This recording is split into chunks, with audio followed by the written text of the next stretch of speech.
They have been the subject of movies and novels over and over again. It is a structure that has deep and mysterious secrets and has survived from the past to the present. Almost all of them have the same reason. Tired of being crushed, they started to form illegal organizations in order to achieve better living conditions.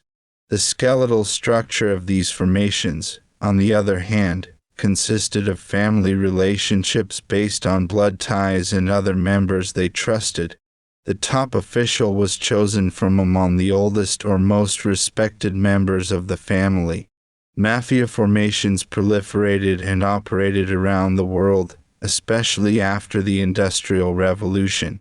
Especially American, Italian and British mafias have been the subject of many series and movies. Undoubtedly, many mafia families have engaged in more illegal activities than we can count, and they have made great voices in their countries. They caught people's attention with their actions and often made them hate themselves. But what does the word mafia mean to you? Let's get a general idea of the mafias around the world, and let's try to understand the lives of the mafia members. Wherever you are in the world, you know well that joining a mafia family is never easy. Probably in order for a person to become a mafia, you must send a message against the person or institutions that are acting against the existence of the family. In other words, it is absolutely necessary to take an action that is tangible. We have also seen clearly in movies and TV shows that loyalty and loyalty to the family are the most important elements in a mafia family. If you were a mafia, you probably wouldn't betray the family you want to join, and you would have to swear that you would protect your friends at the cost of their lives. In fact, your role in the mafia could be more than the value you show your spouse and children. If people in the mafia do not meet such conditions, they are likely to face severe penalties. Meanwhile, in the Italian mafia, the most critical condition for joining the family is being of Italian origin. In other words, no matter how much the person proves himself, he may not be a part of the family concerned due to ethnic origins. Let's say the mafia candidate passed the necessary exams and was accepted into the mafia family. Most likely, he will have some immunity both within the family and outside.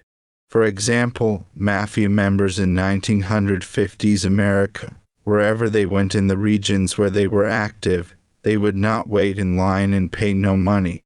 If the member was disrespected, the whole mafia would spew blood in that area. At the same time, these people had the custom of talking about their mafia affairs at the dinner table. They would talk business for hours at the tables they set and would not leave their places. The spouses of the mafia members, on the other hand, could not make friends outside of the organization. However, whoever looked sideways at the members' wives, the punishment was definitely death. Therefore, to be extremely careful in the family, and each step had to be printed with precision.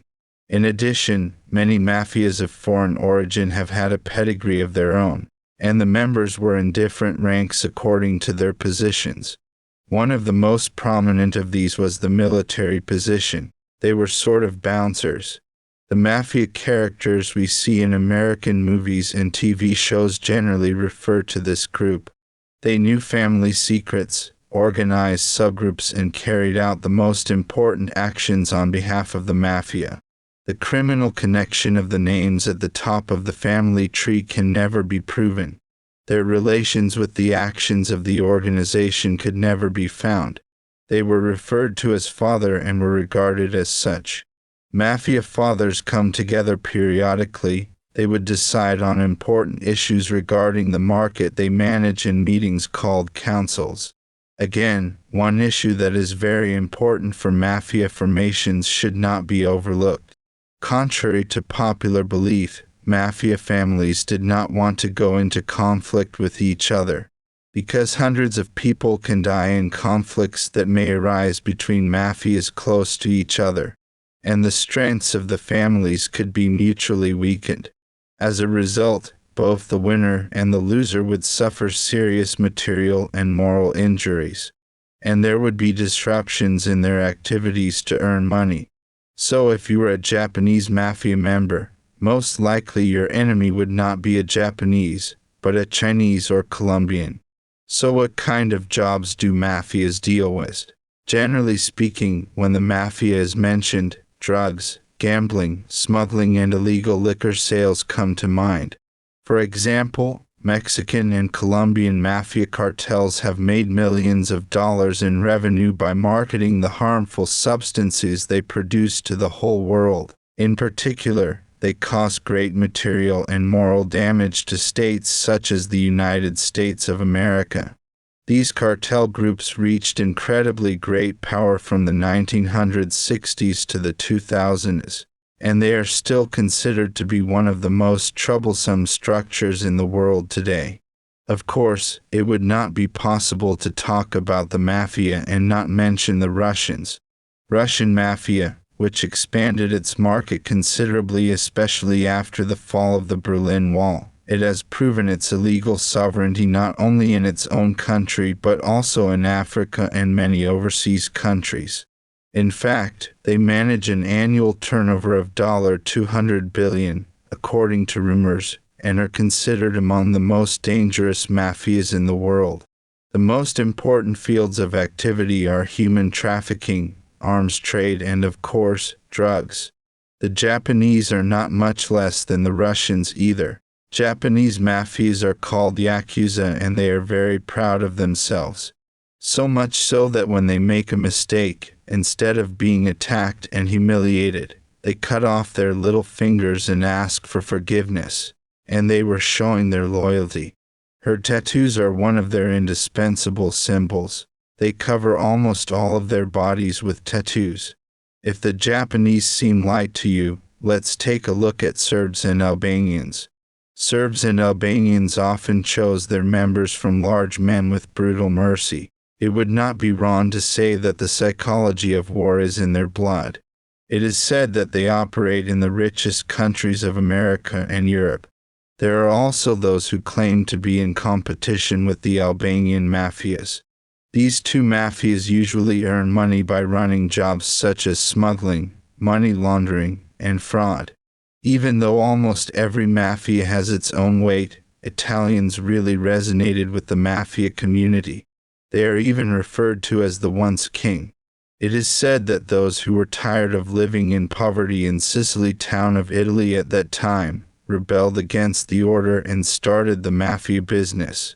For this reason, some mafia groups, they nicknamed themselves Young Turks with the vision of making change and bringing innovation. There are also those who say they escaped the troublesome business and infiltrated the financial sector, although some think they have disappeared. Even today, it is thought that Italians nicknamed the Thai Mafia are behind the finance, government and consultancy sectors in New York. It is claimed that they continue their existence in silence by collecting money from retailers and businessmen, although they are not in the eye as before. This mafia family won many underground struggles in the United States at that time and dominated New York. In this video, we've touched on some general issues related to mafias. We will be glad